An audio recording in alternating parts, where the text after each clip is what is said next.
نمایش دوم بازی رزیدنت ایول 9 چیزای جالبی تو خودش داشت. از سفر به گذشته شخصیت اصلی بازی یعنی گریس اشکرافت و قتل مرموز مادرش گرفته تا نگاهی دقیق‌تر به مرد هودی پوش تریلر اول و نظریه‌های جدیدی که دربارش مطرح شده. اما بازم خبری از لیان اسکندی نبود. سلام، اینجا بازی پلاته و امروز با شماییم با بررسی دقیق نمایش دوم بازی رزیدنت ایول 9. همون اول تریلر گریس اشکرافت رو تو هتل رنوود می‌بینیم که داره با لپتاپش کار میکنه. یهو مادرش یعنی آلیسا اشکرافت میاد تو و متوجه میشیم که این سکانس مربوط به بخش گذشته گریسه و طبق اطلاعاتی که تو تریلر قبلی به دست آوردیم مربوط به جایی میشه که مادر گریس یعنی آلیسا توش کشته میشه، یعنی هتل رنوود. آلیسا با دخترش یعنی گریس خوشوبش میکنه. این گفتگوی کوتاه کلی اطلاعات بهمون میده. اول اینکه معلوم میشه گریس وقتی مادرش کشته شده اونجا حضور داشته. یه تئوری درباره رزیدنت ایول 9 وجود داشت که میگفت آلیسا شاید اصلا نمرده باشه و خودش همون دشمن سمجی باشه که تو بخش بیمارستان بازی دنبال گریسه. ولی حالا که معلوم شده گریس موقع قتل مادرش اونجا بوده، این تئوری یکم گرهدار میشه. گریس چسبیده به لپتاپش و کل روز باهاش کار کرده، ولی تریلر دقیق نمیگه چه کاری، ولی میشه حدس زد که احتمالاً اینجا 17-18 سالشه و داره برای مدرسه یا دانشگاه یه پروژه‌ای چیزی آماده میکنه. با توجه به رفتارش تو این تریلر به نظر نمیرسه هنوز مأمور FBI شده باشه. بیرون بارون شدیدی میاد و آلیسا کنار پنجره است. در ادامه تلفن زنگ میخوره و گریس گوشی رو برمیداره. یه غریبه پشت خطه که میگه Yes.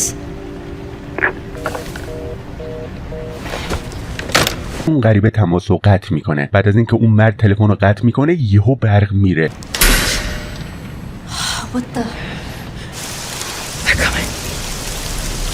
و آلیسا فوری نگران میشه و میگه اونا دارن میان. این جمله به چند دلیل خیلی جالبه. اول اینکه آلیسا میدونه یه عده دارن میان سراغش و اصلا تعجب نمیکنه. حالا این به خاطر پرونده‌ای که داره روش کار میکنه است یا به خاطر اینه که آنتی بادی های واکسن دیلایت رو داره هنوز معلوم نیست، ولی از واکنشش میفهمیم که اولا میدونه کی دنبالشه و دوما انگار یه گروه یا سازمانه، چون میگه اونا اومدن. حالا این اونا کیان؟ 3 تا گزینه میتونه محتمل باشه. اول گروه کانکشنز از بازی رزیدنت ایول 7، یعنی همونایی که مولد و قضایای مربوط به اونو ساختن. دوم دولت و سوم گروه BSAA که احتمالش خیلی کمتر از اون 2 تا گزینه است، چون به نظر نمیرسه BSAA بخواد با آلیسا اشکرافت درگیر بشه، مگه اینکه آلیسا فهمیده باشه اونا یعنی BSAA دارن از BOW ها استفاده میکنن که تو انتهای بازی رزیدنت ایول ویلیج متوجه شده بودیم. راستی ما داستان رزیدنت ایول ویلیج و همه رزیدنت ایول ها رو قبلا با جزئیات کامل تو کانال گذاشتیم که میتونین از طریق لینک هایی که تو دیسکریپشن همین ویدیو هست داستان اون بازی ها رو با جزئیات دنبال کنید، چون به نظر میرسه رزیدنت ایول 9 خیلی به داستانای گذشته فرانچایز مرتبطه. یه تئوری که اخیراً سر زبون افتاده اینه که شاید دولت تو این بازی نقش منفی داشته باشه، چون دولت تو پنهان کردن ماجرای راکون سیتی دست داشته. ممکن آلیسا داشته رو این موضوع تحقیق میکرده و وقتی حقیقت راکون سیتی رو فهمیده دولت یه عده رو فرستاده که سرشو زیر آب کنن. برگردیم به تریلر. گریس دنبال مادرش آلیسا از اتاق میره بیرون و ما یه راهروی طولانی رو میبینیم که اینجا بخش گیم پلی تریلر شروع میشه. خیلی هم کوتاهه.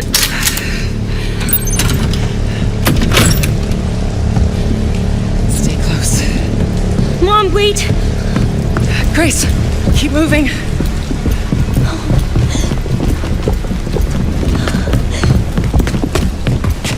یه نکته که باید بگیم اینه که تو این بخش ما داریم جای گریس بازی میکنیم، یعنی آلیسا برخلاف چیزی که اول فکر میکردیم قابل بازی نیست. اینم نشون میده که احتمالاً آلیسا اون شخصیت دومی نیست که یکی از کارکنان کپکام ازش حرف زده بود. گریس و آلیسا به لابی هتل میرسن و اونجا یه مرد رو میبینیم که تو تریلر اصلی هم دیده بودیمش، ولی برخلاف چیزی که فکر میکردیم این مرد در زمان حال تو هتل رنوود نبوده و مأمور FBI هم نیست، بلکه موقع قتل آلیسا اشکرافت مدیر هتل بوده. اون مرد توسط یه آدم هودی پوش کشته میشه، یعنی همونی که تو تریلر قبلی هم دیدیمش.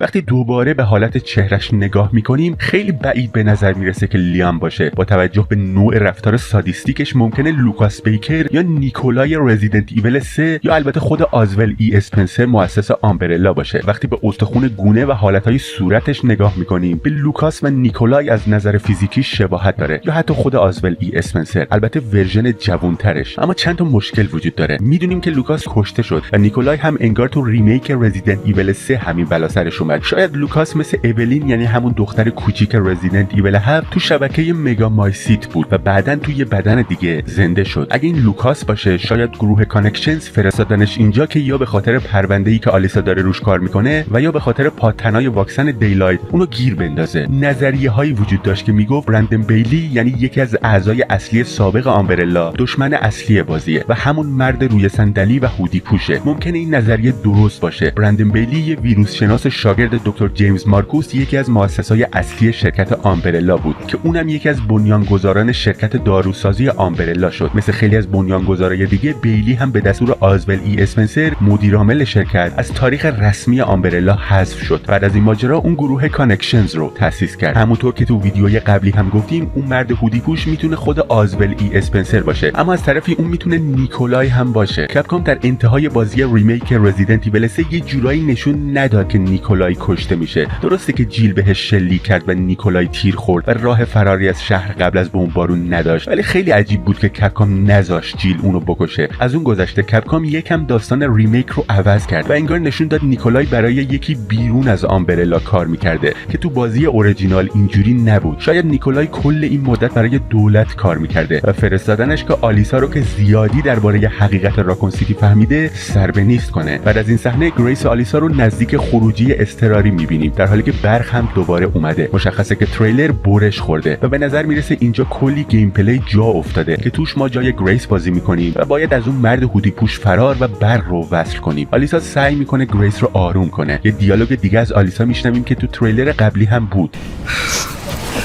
Grace, please know that you are my hope. Never forget that. تو این قسمت نزدیک خروجی اضطراری هستیم. آلیسا و گریس با هم صحبت میکنن و به سمت در خروجی میرن، ولی یه اتفاقی میفته.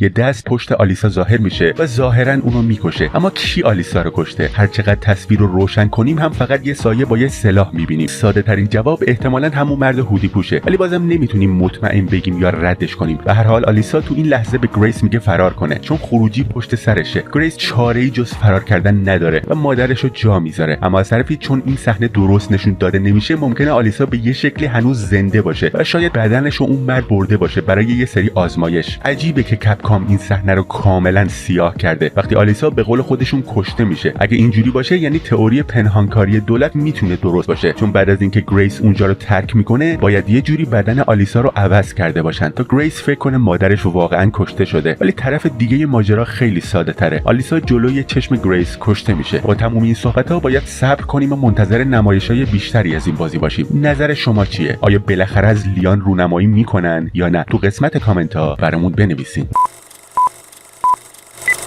امروز میخوایم سفری هیجان انگیز به تاریخ بازی‌های ویدیویی داشته باشیم و نگاهی بندازیم به بازی‌هایی که ژانرهایی که امروز تو صنعت بازی‌های ویدیویی میشناسیم رو خلق کردن یا ایده‌های اولیه‌اش رو مطرح کردن. از تیراندازی اول شخص گرفته تا ماجراجویی‌های پلتفرمر و سبک‌هایی مثل سولز و وحشت و بقا و استراتژی ریل تایم. وقتی صحبت از اولین بازی ویدیویی تاریخ میشه معمولاً از بازی